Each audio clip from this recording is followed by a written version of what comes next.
the prisons of Iraq? Is all of this sexual humiliation being inflicted on the Ummah of Muhammad ﷺ by accident?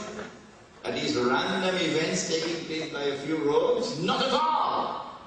This is deliberate policy. We thought that the Muslims would have woken up when we attacked Afghanistan, but they did not. We thought that they would have woken up when we attacked Iraq, and they would have overthrown some of the pro-American regimes like the Jordanian regime, but they did not. The Muslims are really snoring. So we've got to do something more to really get them vexed. That's why the sexual humiliations of the prisons of Iraq. That's why they were parading naked prostitutes before our people in Guantanamo. This booklet in your hand has an appendix at the back, which comes from one of the inmates who was released from Guantanamo.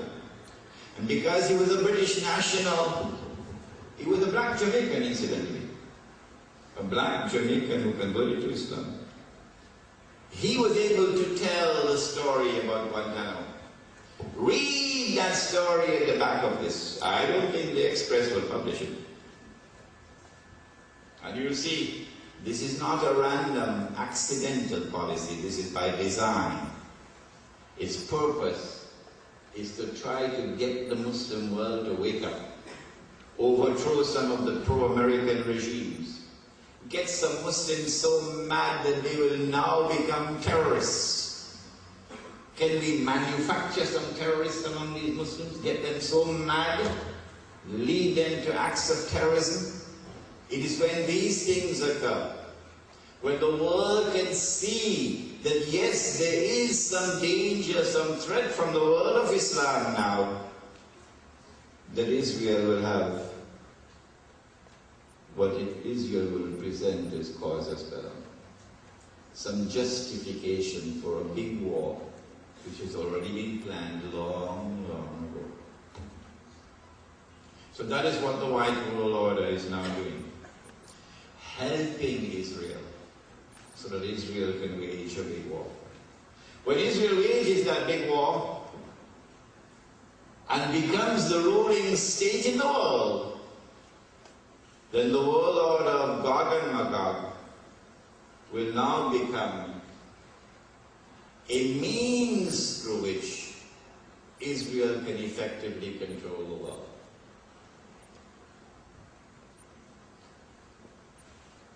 But Israel will rule the world for a day which is like a week.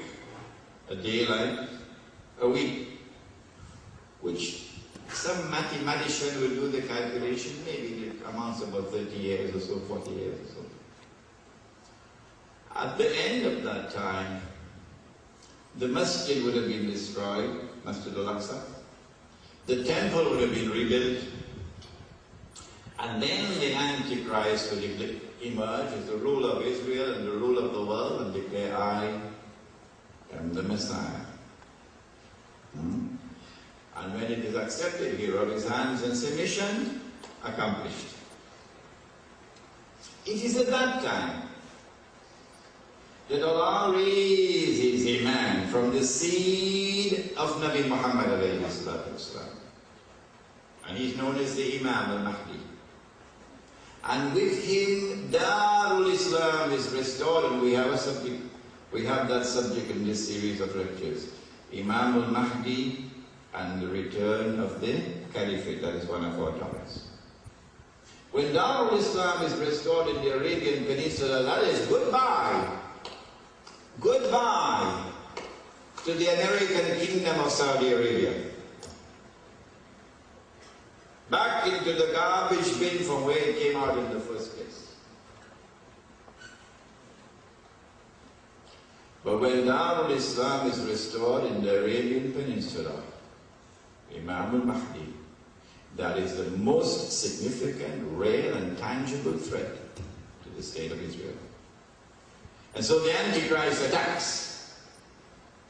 The Prophet said that the attack would come from the east.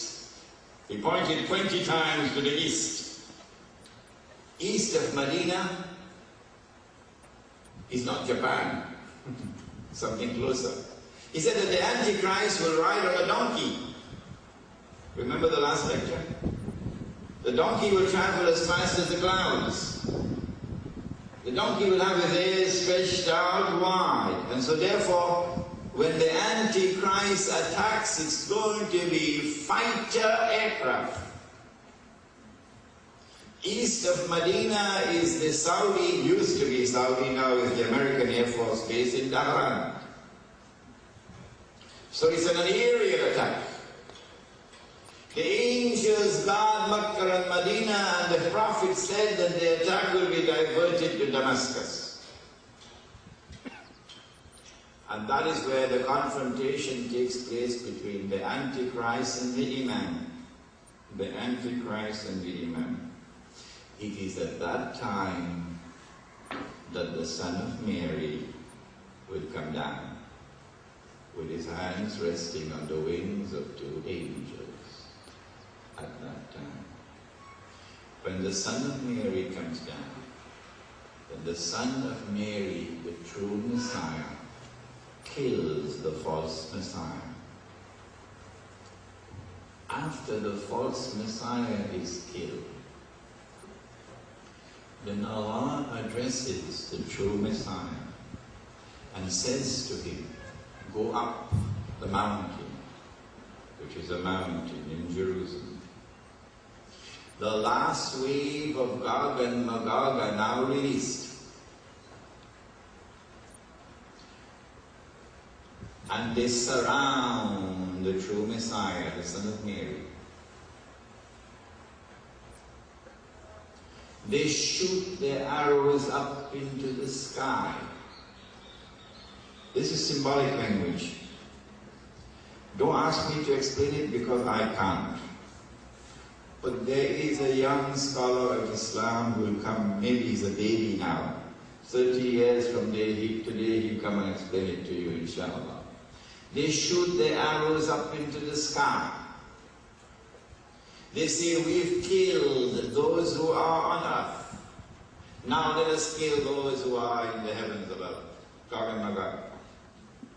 And Allah allows the arrows to come back down with blood on them. Don't ask me to explain this because I cannot explain. Events are going to unfold tomorrow which will help us to understand this. Then the Son of Mary raises his hands and he prays to the Lord to destroy them, Gog and Magog. And then Allah sends a little creature, a little insect, which attacks them at the back of their neck. And all those who are Gog and Magog will all fall down. The rest of mankind, no, only Gog and Magog. They'll all fall down, paralyzed, and by next morning they'll be all dead. I thought maybe it's because of the